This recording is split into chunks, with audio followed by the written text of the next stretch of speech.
What's up, guys? In this video I'm gonna go over the disassembly process on my Mercarb I got actually here on the bench. But I just wanted to say before the video starts, I apologize. I don't know what the heck's going on. Seems like every time I record down in my basement and use my external microphone, it's like this weird interference noise or something. I don't know. I'm gonna put the video out anyway. I just want to apologize for the weird sound that goes on throughout the video. It's really nothing I could do about it. The only thing I could do really is reshoot the video, but I've already completely disassembled the carb and cleaned it and painted it, and obviously you'd know I did it before, so I'm just gonna put it out anyway. Again, just sorry. Hey guys, what's going on? This video is going to be about rebuilding the carb on the 5.7 liter. This is a 2-barrel carb. My video on running it on a stand, I mentioned something about it, kind of the crank reversing when I turned it off the first time. And I'm thinking what that might be is because it's running lean and it's actually getting kind of hot and then dieseling a little bit when I shut it down. It didn't do it the last few times I started it up, but I mean, this thing's been sitting long enough, it probably needs it anyway. And carb rebuild kit isn't that expensive, but at least for this 2-barrel. So that being said, I got the carb off, but I want to show you here. It's pretty simple, at least on this one. There's just these, let me see if I can get this here. There's these 4 studs with nuts and washers on them. 2 of them hold on this bracket that has 2 solenoids on it and holds the throttle bracket, which was already off. But one thing that's important that I want to tell you is one of the first things you should do once the carb is off is stuff down in the ports, whether it's a 2 or 4 barrel, rags, preferably clean rags or t-shirts or something, for 2 reasons. One is, depending on how long this thing's going to be off, you don't want to have bugs, mice, birds, whatever, going down in your intake, getting stuck in there, or dying down there, or even worse.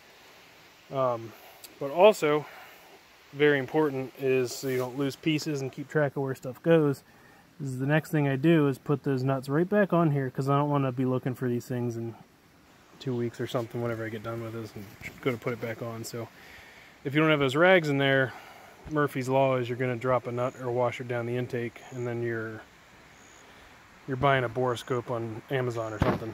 So now that I got the carb off, I just need to grab some scissors and cut this. I'm going to cut this line which goes down to the tank. It's actually kind of like a safety.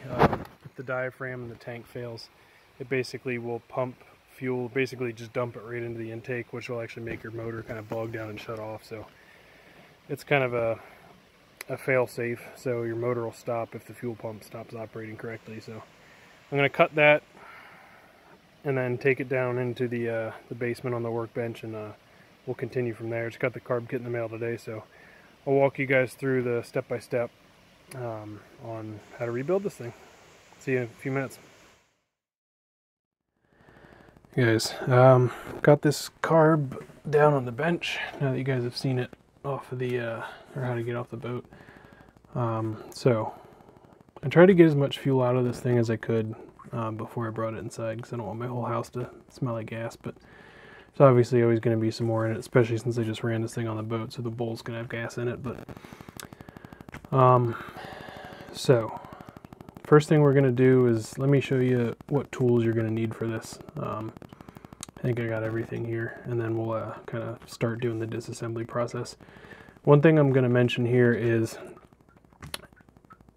one of the big benefits of taking a video of this for me is I've not done a 2-barrel Mercarb before. I've done a couple other carburetors before, automotive stuff, 4-barrel Rochester, but I haven't done one of these in particular. They're all basically the same when it comes down to how they work, but there's always a little bit of differences here and there on the internals of these things. So one thing that's going to be beneficial for me is this way I'll have something to go back and look at if I forget where something goes, or, you know, anything like that. So if you're going to do this, I would highly recommend, I mean, at least at a minimum you'll have this video, but it honestly wouldn't hurt to take a video of yours while you're doing it. Pictures are good, but sometimes you might forget to take a picture of something.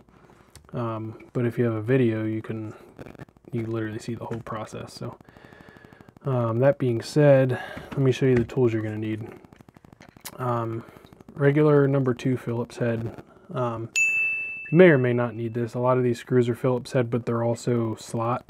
And a lot of times, if you can use a flathead screwdriver that fits appropriately, pretty much the widest one you can get to go in the slot, the better. The reason for that is these carbs get painted, and a lot of times the paint will kind of act almost like a glue, and it's going to be tough to get these things to turn. Plus, with the carburetor being aluminum and these screws being steel, a lot of times they'll kind of get almost like a corrosion on them, and they'll stick a little bit. Once you break them free, they're fine, but sometimes it just takes a little bit of torque to break them, and you get a little bit more bite on a flathead than you do a Phillips. So always use a flathead if you can.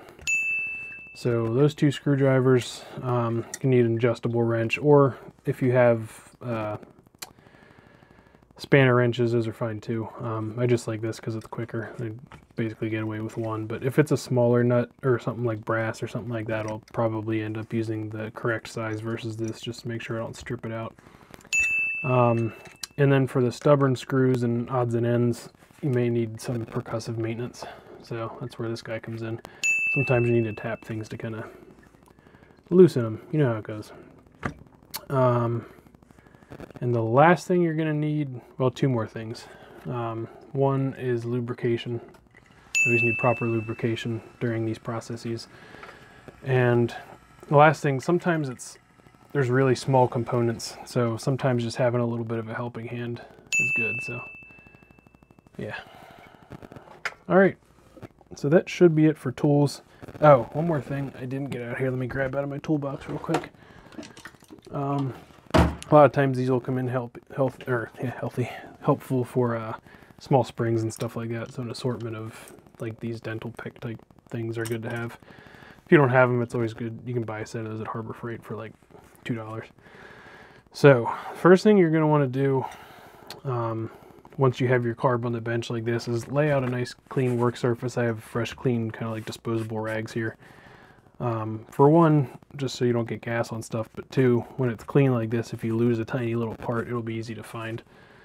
So the first thing I want to do is take off this fuel fitting. So this is where the fuel line went in. And inside of here is a screen filter. So we want to take that out, and we'll kind of just work from the top down. So for that, I'm going to use this adjustable wrench. Now, like I said, some of this stuff may be super tight. Shoot. Well, that's a good start. So sometimes when things are really tight, best way to get them is heat. So we're just going to go right down here.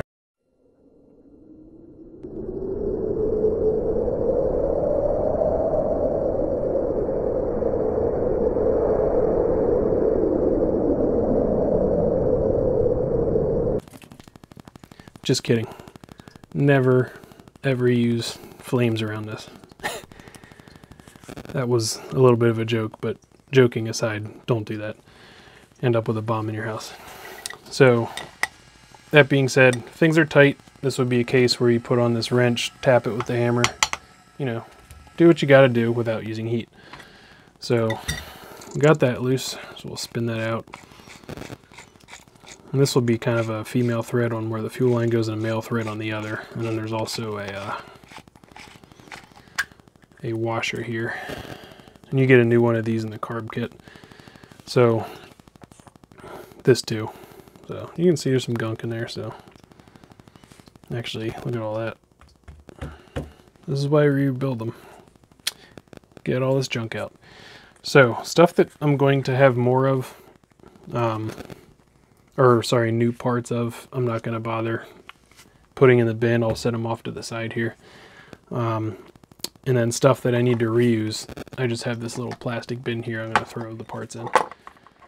So, okay. And also don't forget there's a spring in there that I believe you need to keep. I don't know that there's a new spring for that. Next thing I'm going to do is take the choke off. And there's not necessarily the correct order to do this. You're kind of just disassembling just until there's nothing left to disassemble, really. So this is held on with 3 screws. It's kind of like a cover plate. There we go. So far those are coming off pretty easy. Throw that in the bin. And there we go. So this version here has a electric choke. And what happens is when you have this on here, it's kind of like a clock spring. You apply 12 volts to this terminal, and then it's grounded through the choke itself. And what happens is this makes contact through that terminal on the inside, and this actually heats up. When you apply 12 volts to this, current will travel through this, and it's kind of a high resistance element. And it's actually I think they call them a bimetal spring, so there's actually 2 different materials clad together, and they have different coefficients of thermal expansion. So what happens is, as the material heats up, one tries to expand more than the other. So if this was a piece of, picture it like this, of the 2 different materials, if this one's trying to expand more than this one, what's going to happen is it's naturally going to curve. So what they do is actually take that material and just wind it into a spring. So as it changes temperature, this will actually open and close by itself, and that's what actually moves the choke plate inside of here. So when you move that choke cover into there, and then inside of here, I don't have my autofocus on, so hopefully everything's reasonable. There's the lever here which actually moves the choke plate itself. I'm not sure how necessary it is to actually take this off, but I'm going to anyway. So this one is a case where you have to use a Phillips head, and of course it's not gonna come out. So one other tool that is good to have for something like this is a impact. You don't want to go nuts on it, but a lot of times just the hammering action from this will actually be enough to break these screws loose. So I'll see what I can do here. And that worked perfectly, as did that. So again, haven't done one of these before, so going to be kind of a learning experience for me as well. Alright, take that screw out. Take this screw out. Alright, and then in order to get this housing off, I'm actually going to have to take this lever off here. And of course it's going to be the same thing. Not going to let me. Alright. And I don't think this is the correct bit. Well, actually it fits pretty well.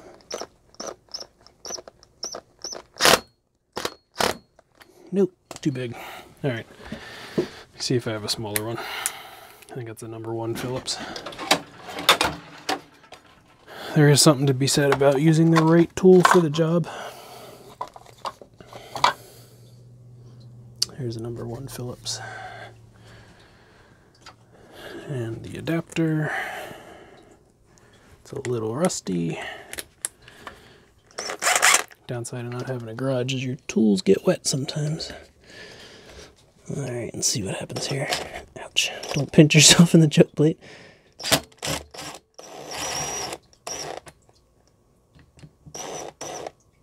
Well, that did not go as planned. Now again, I'm not sure if I need to get that off of there. But, well, you know what? I think that's going to stay for now. Because I'm kind of struggling to find a reason why I would need to get that out of there.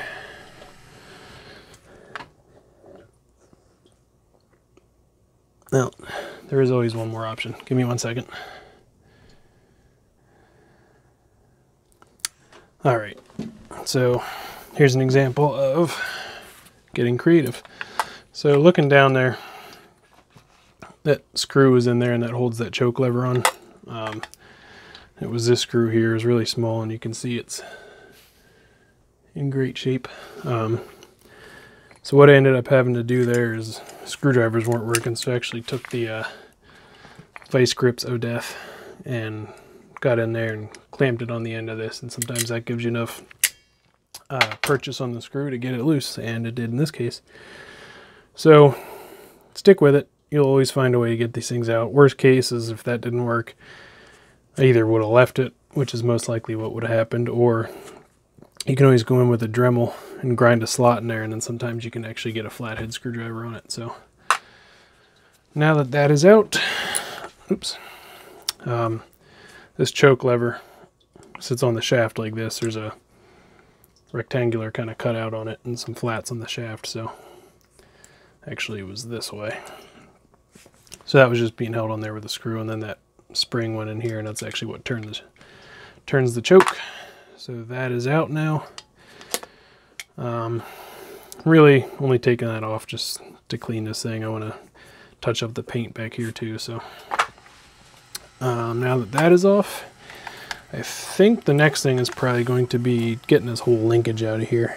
And that, I believe, is done by removing this little clip here. Oops, you guys can't even see what I'm doing. Hopefully this is bright enough. All the videos I've seen of this before is just way too dark. You can't really see what's going on, so it's a good application for these picks. So just kind of a little C-clip there. I think the new one is actually more like a newer style E-clip. So I don't think I need to reuse that, but I'll put it back in anyway. Personally, for me, this is the stuff that I need the video for. I can never remember how these linkages go together. So now that that is off, that's for the throttle plate. So leave that out of the way like that. Excuse me. Got some gas coming out because I just spun the accelerator pump. Oh, that's actually, yeah, that's the accelerator pump there.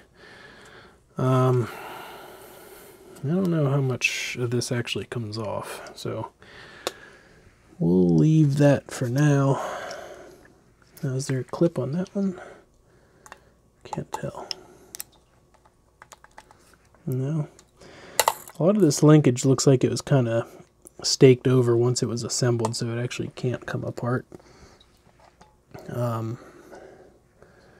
That being said, I guess this stuff is just going to have to stay, so yep, we'll go with that. So it looks like the next thing then is going to be taking this kind of top assembly off. So this basically splits into two main pieces. Kind of the air horn assembly and the float bowl cover and all that is this top assembly. So I believe there's 1, 2, 3, 4, 5, 6, 7 screws that hold this on. And this is a good case where a flathead screwdriver is the preferable method, even though it technically will take a Phillips.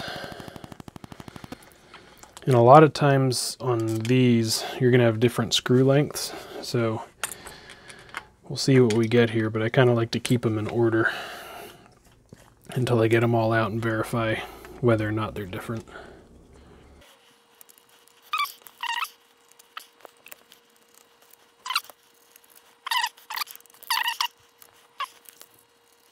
So it looks like there may only be one that's different. And it probably actually will be easy to remember because it's the screw head's higher up than the rest of them. But just in case, I'm just going to leave these right here in that order so I will remember. Okay, very important bourbon break. Okay, so oh, that was easy. So it looks like this assembly should just pop right off. Oh, you know what? It does actually look like this linkage comes out of here, which is going to be necessary for this. So it looks like there's a really big screw here. So this just should come right out. Yep, so this is actually a special shoulder screw, which allows that to rotate even when it's tight.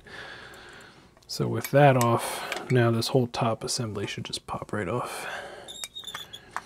And you want to be careful of things kind of going, springing right in your eye. So, just making sure this gasket's not hanging up on anything crazy. There we go. So there's definitely some schmutz, we'll call it, down in the bowl assembly here. kind of floating around. Other than that, it's actually pretty clean inside. There's some stuff up here in the air horn. I think that's the term. Excuse me. So, now that that is out, let's set this bottom half aside for now. And kind of get everything off the underside of here that we can, including this old gasket. So obviously, most of these gaskets you would replace with the new kit. So the first thing I'm going to do is try and get this old float assembly out of the way. It looks like this pin just pops out. I'm actually surprised that just sits there, but I guess once the two halves are together, it can't really come out. So we'll put that pin in the bin, and I actually ordered a new float. You don't always have to replace this, but this one's actually okay. In fact, I may hold on to this one since it is okay. A lot of times you'll shake these and they actually have fuel in them. That means it either absorbed fuel or has a hole in it somewhere. So because I'm keeping that, I'll set it over here, but I'm not going to throw that piece away. So now that the float's out of the way, we can get this old gasket off. That will go over here, and actually I'm just going to make kind of a trash pile off camera here. Okay, so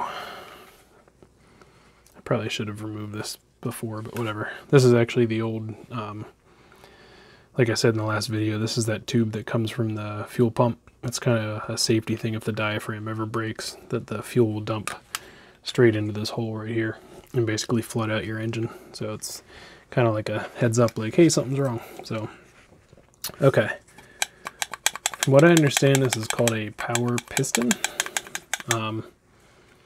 And that goes down, and it's basically vacuum operated. So as when an engine's idling, that's when it has its basically max vacuum, because the throttle plate, well, that's not the throttle, it's the choke, but the throttle plates are basically closed, and the engine's trying to suck in air, so it basically creates a vacuum as high as it's going to. And what that does is the vacuum actually will draw this in, and as the vacuum decreases, this will actually slowly push out. And what that does is pushes on this valve down at the bottom of the bowl here and allows more and more fuel in as the engine requires it. So this needs to be operating very loosely. I believe from the other video I've actually seen before is this doesn't actually come out, and proof of that is it looks like this was staked in from the factory. You can see they actually kind of peened over the aluminum there so it stays in. So as long as it's operating and moving freely, you should be good. One thing you can do is, oops, needle and seat fell out there. One thing you can do is move it back and forth if it's not moving easily and see if it gets any easier. This one seems to be okay. I may spray something in there just to make sure it continues to operate okay. So this is the needle and seat that is operated by the float. So what you have is this brass assembly, and this one actually has a rubber, like a rubber tip on it, which actually seats down in that seat down in here, and then the spring. This is, I believe this is a pin that sits inside the spring, basically just to give it a seat. So these will be replaced, so I'll set them over here aside. And this is basically just a sheet metal plate that goes around that assembly. I don't know if that gets replaced. I'll set it over here, and if I need to reuse it, I will. So next, we're going to take out, oops, I'm going to need a bigger screwdriver for that. We're going to take out this this brass piece here. Give me 1 second, see if I have a bigger screwdriver. Okay, got that loose. So we'll screw this out. And I'm hesitant to show you what I used because it was not exactly a screwdriver, but hey, got the job done. Now obviously you don't want to go at it with something like this and kind of mangle it up. Now this one is okay because we're going to replace it, but oops, excuse me. This one also has a washer down there to seal off when it seats. And honestly, this one looks pretty much brand new, so I may keep this needle and seat assembly just to have as extras. That's the thing with these carburetors is a lot of times these things can be clean, but the downside is you can't really reuse stuff. Or I mean, put one back together without buying a kit because you need the new gaskets. Okay, so this is your accelerator pump, and it looks like there's a small little E-clip that holds this on. So we'll see if I can get in there with a pick. There we go. So when I say E-clip, I'm talking about one of these, if you can see that, I'm not sure. So we will throw that back in the bin. I don't think I actually need that. I think I remember there being a new one in the kit. Now this should slide right out of that assembly, or the linkage. Just kind of wiggle it. It's kind of a tight fit.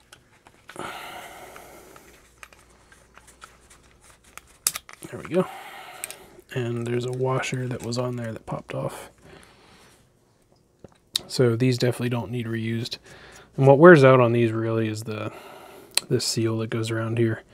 That's basically what makes the seal in the bottom half here that actually pumps the fuel when you give it a full throttle kick over. So that looks like that's pretty much going to do it for this top half assembly in terms of what needs to come out. I don't recommend taking the choke plate off if you don't need to, or the throttle plates, because a lot of times these screws can be staked over on the back of the shaft, or they're going to be difficult to get out. And then you also have the issue of getting everything to realign correctly when you put it back in. Don't do it unless you have to. I mean, if there's corrosion, obviously you don't have a choice, but this one looks pretty good, so there's really no reason to. So fortunately, either the factory or previous owner that did this last didn't put gasket adhesive on the two mating surfaces, so they actually are very clean. So I won't have to really scrape. There's a couple spots I may need to get at, but other than that, this half looks pretty good. What I'm going to do with these two halves once I get them disassembled as much as I can is I'm going to clean the outsides off, wire brush and stuff where I need to. Then I'm actually going to take these screws and put the two halves back together and kind of tape off everything. And I want to give this another shot of black paint, just because there's some spots that were kind of chipping off and other spots that were just kind of ugly looking. So, yep. So I'm going to set this half aside over here now by the bin, since we're done with that. And now onto the bottom half. And this has fuel in it still, so I'm going to try and find a little container here that I can dump this into. And don't put it in your bourbon. It's usually not a good idea. Let me see here. I got a can around here somewhere. One second. Alright, I'm back. Got the fuel dumped out of there. So now that that is out, I think this spring here pops out. Maybe. Yeah, I better double check on that. Maybe it doesn't. Yeah, we'll leave that for now. So I'm going to now loosen the screws here on the venturi assembly. So again, use a flathead on these screws so you don't strip out the Phillips part.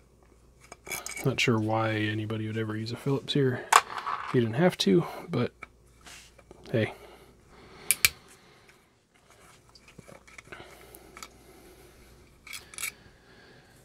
Screw it out. And one more.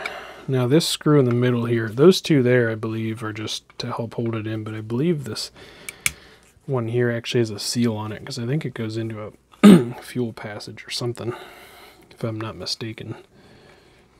So it looks like it has some sort of a washer on it. Yeah. There's a washer and there's also a seal here that was under that. I'm assuming you get a new one of those. There we go. Let's kind of rock that loose and pull straight up. So there's the underside of that assembly. Now these are things that you definitely want to clean out. And that would be a good spot for like a really small pipe cleaner. We wouldn't even be able to get one small enough, but like a guitar string or something like that. Now I'm going to clean all this stuff with compressed air and everything, so that should get most of it out, but definitely this would count as a small orifice that you would want to make sure is clean. So let me set that in my bin. Now this thing here, for the life of me, I can't remember what it's called, but it's basically like a, I'm not even going to say what it is because it's probably not even close. But I remember the last time I rebuilt a carb, this was very difficult to get out. But I do believe you get a new one of these. It's kind of like a T-shaped piece. Oops, almost had it.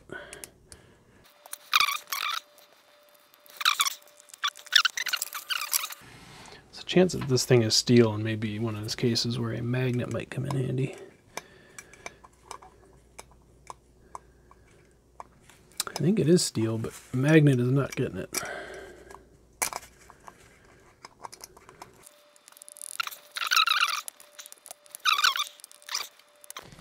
I'm going to pause this real quick, no sense in watching me struggle. Holy hell. Got that thing out. That was fun. I ended up using really a small set of needle nose pliers would be the key, but I don't have any, so I ended up using these pair of side cutters that I was able to get in there with and pop it out. That worked once I found them. But geez, the thing I pulled out of there, man, it was mangled to crap. Now where the heck did I put it? Oh, I'm holding it. Take a look at that thing. That thing's supposed to be smooth. Probably not going to show up on video, but this thing is beat to crap. I don't know what happened to this. Again, this doesn't really do anything in terms of like it needing to be smooth, but I'm not sure what happened to that thing, so I'm hoping this gets replaced in the kit. We'll see. I'll set it up here for now. So once you get that T-shaped piece out, underneath is a small spring, and then at the bottom of that spring is a check ball. So once the spring comes out, you want to flip this thing over and this ball will fall out. Again, not sure if it comes in the kit, but that is basically it for that piece. Really the only thing left to take out is the jets and this power valve. So let me see. This may be another case where you need a bigger screwdriver. It's seeming that way. Yep, once again, be right back. Alright, well, for the life of me, I cannot find a screwdriver wide enough. I guess I'm just going to have to buy one tomorrow or something. So this may be as far as I can get it apart. There's one last thing that I can take out here, and I took one out already before I turned the video back on, but I'll take the other one out and show you. So right down in here are actually the two main jets that go into each port. You don't really need to take these out. Basically just need to make sure they're clean, but not going to hurt to take them out anyway. So this is what it looks like. Just a brass threaded piece with a hole through there. You just want to make sure that hole's clear. Again, you can run a piece of wire down through there, a really small pipe cleaner, something like that. So put that in the parts bin. And then that is pretty much as far as we're going to be able to take this thing apart. Yeah. That's basically it. Again, I'll take a screwdriver, or I'll have to get a screwdriver to get this power valve out. But other than that, this thing's as apart as it needs to be. We can always take out the idle mixture screw. Couldn't hurt. So basically just unscrew this until it comes out the whole way. Almost forgot you. There we go. So this is a kind of a tapered needle as well, so just want to look in there and make sure it's clear, and it is. You can see light through there, so it's good, but throw it in the bin. You can see this corrosion here where the paint either wasn't, or as you can see now, it actually chips off pretty easy. Looks like this thing never had any primer on it, to be honest with you, so I'll clean this thing up and shoot it with some new primer and black paint, make it look a little nicer.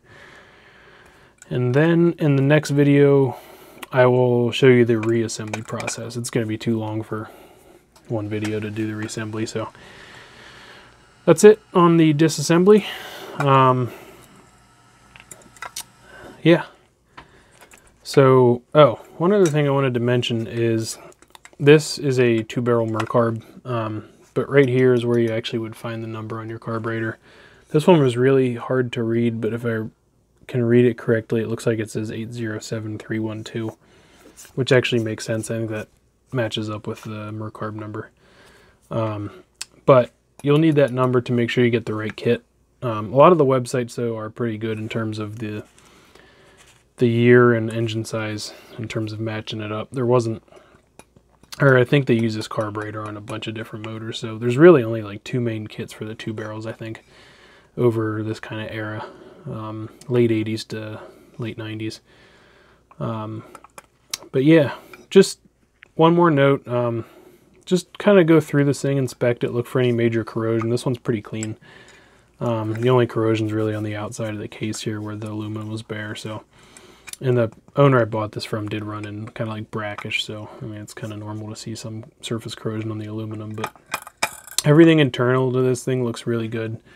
Throttle plates are nice and clean, no nicks around the edges. They seal off nice. Just give it a good once over. I mean, use your best judgment. It's pretty straightforward. So that will do it for the disassembly. I will get a screwdriver and try and get that power valve out. And then we'll see you on the next video for the reassembly process. And I'll gather together all the specifics from the Mercruiser service manual so I can give you all the actual correct values for the float heights and all that kind of stuff. Yeah, that's it. We'll see you guys on the next one, and we'll put this thing back together. Hopefully it looks a little cleaner by then, so we'll see you guys then. Thanks.